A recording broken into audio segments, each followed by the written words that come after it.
안녕하세요. 마셀입니다. 지난번 제가 병원에 입원해서 치료받았던 경과를 올린 동영상을 제외하면 한 달이 훨씬 넘게 동영상을 올리지 못했죠. 합병증하고 약물 부작용으로 12지 궤양을 앓은 게 지금 체력을 많이 떨어뜨렸습니다. 태어나고 보름 이상 스스로를 잘 관찰해 보니까 약물 부작용은 구충제로 인한 건 아닌 것 같고 마약 진통제 때문에 생긴 것으로 생각됩니다. 제가 진통제를 너무 막 복용했어요. 네, 지금 반성 중입니다. 물론 좀 주치의도 더 이상 마약 진통제 타지는 처방해주지 않고 진통제 패치만 처방해줘서 아직은 좀 몸이 좀 불편합니다. 태어나고 마약 금단 현상으로 불면증하고 발목, 다리 신경통 그리고 전신에 아주 불쾌한 그 느낌 때문에 아직은 좀 힘이 들고 있습니다. 며칠 전부터 조금씩 호전되긴 하는데 잠을 조금 자기는 하는데 좀 더 두고 봐야 되겠고요. 마약 진통제 금단 현상을 겪게 될 거라는 거는 재작년이죠. 항암 5, 6개월 지났을 때 잠깐 진통제를 먹지 않을 때가 있었어요.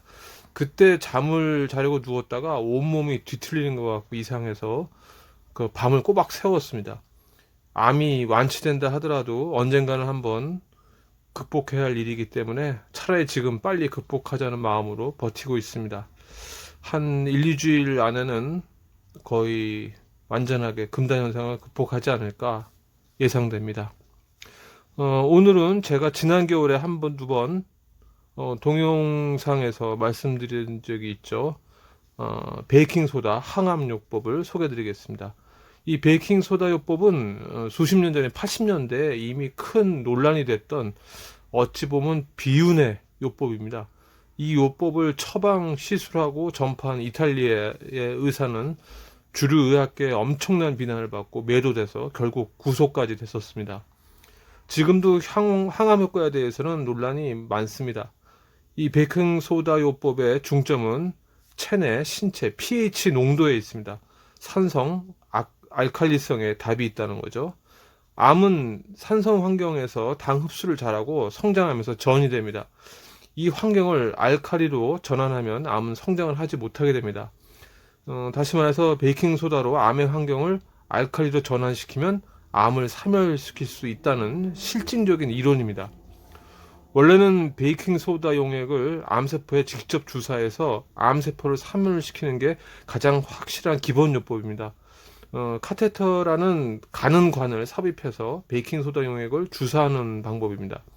하지만 카테터 시술은 실제로 우리가 받을 수가 없고 소화기 암이나 일반 암에는 경구 복용도 효과가 있는 것으로 입증이 많이 됐습니다. 베이킹소다의 또 전달 흡수체로 메이플 시럽을 같이 쓰는 경우가 있고 많이 알려져 있는데 이건 베이킹소다하고 메이플 시럽을 1대3 비율로 녹여서 복용하는 방법입니다. 근데 저는 그냥 베이킹소다만 미지근 물에 녹여서 복용을 하고 있습니다. 해외 공개 의학 자료 내용의 핵심을 보면은 2009년 암연구소가 발행한 연구 내용으로 암의 pH가 떨어져 있는 즉 산성인 전이 폐암 쥐에 베이킹소다를 주입하니까 암의 전이가 늦추어졌다라고 밝히고 있습니다. 의학계가 입증하고 인정하지는 않지만 베이킹소다 복용으로 단기간 내 암을 치료한 사례가 국내에 꽤 많이 있습니다. 불과 4일 만에 암을 완치한 사례도 있고요. 최근에 국내에서도 말기 신장암을 2달 만에 완치한 사례도 있습니다. 복용량은 하루 2, 3회, 하루 반 스푼 정도 복용을 보통 기준으로 하고 있습니다. 저는 하루 2번, 한 번에 약 2g씩 물에 녹여서 복용합니다. 가능하면 공복에 복용하고요. 마시는 데는 아무런 거부감이 없습니다. 그리고 지금까지 부작용은 전혀 없고 느낌이 꽤 좋습니다. 게다가 베이킹소다는 400g에 약 3,000원이기 때문에 매우 저렴합니다.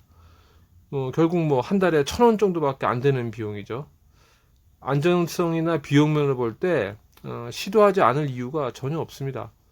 이런 건 무조건 적극적으로 시도해 봐야 합니다.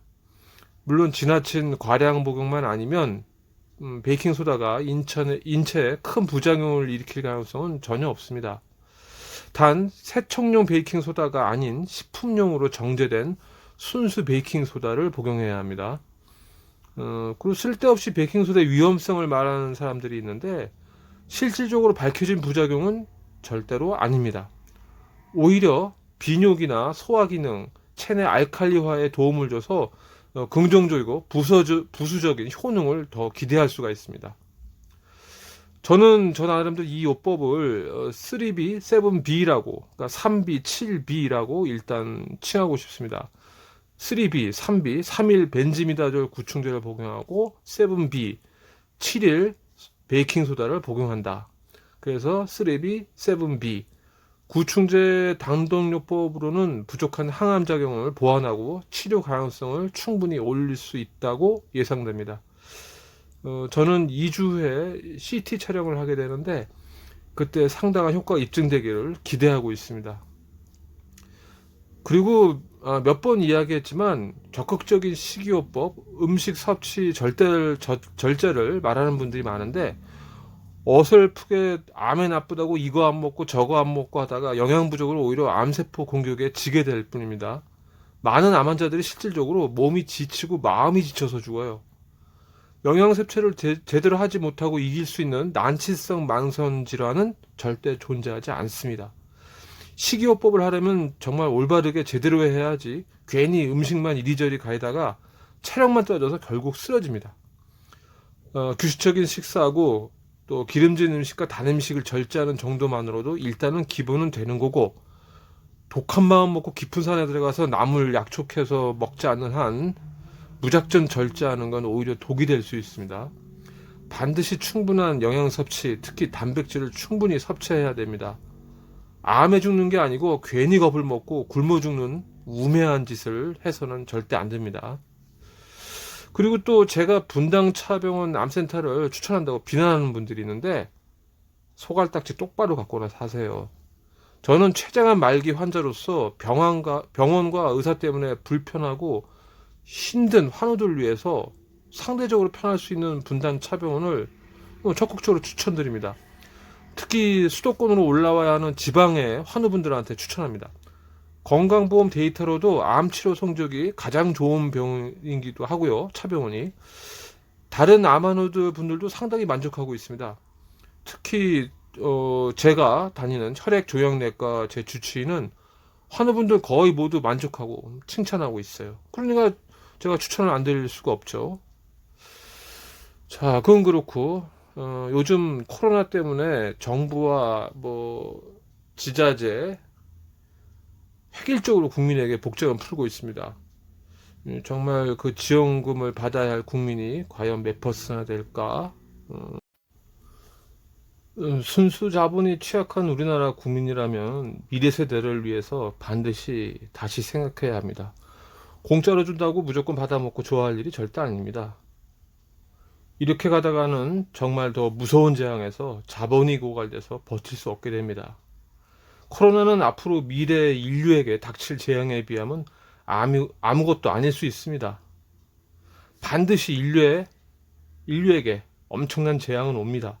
이렇게 쉽게 퍼주다가 진짜 재앙에 무너지게 될 게 뻔합니다. 답답합니다. 자, 이 얘기는 그만하고 재앙은 재앙이고요. 우리는 일단 암을 극복해야죠. 벤지미다졸 구충제 복용 그리고 베이킹소다 요법 희망을 갖고 지혜와 의지로 계속 도전하시기 바랍니다. 절대 겁먹거나 슬퍼하지 마세요. 다양한 대처요법을 골고루 시도해 보시기 바랍니다. 암과의 싸움은 정말 장기전입니다. 완치될 수 있습니다. 그리고 알펜살 모임 6월 5일 인사돌 피막골 모임은 9월 첫 주로 연기하겠습니다. 코로나도 그렇고 회원분들 상황을 봐서 아무래도 연기하는 게 좋을 것 같아서 3개월 연기하도록 하겠습니다. 그때 더 기쁜 마음으로 코로나도 다 정리되고 그때 만나면 되죠. 자, 그럼 오늘은 이만 마셀이었습니다.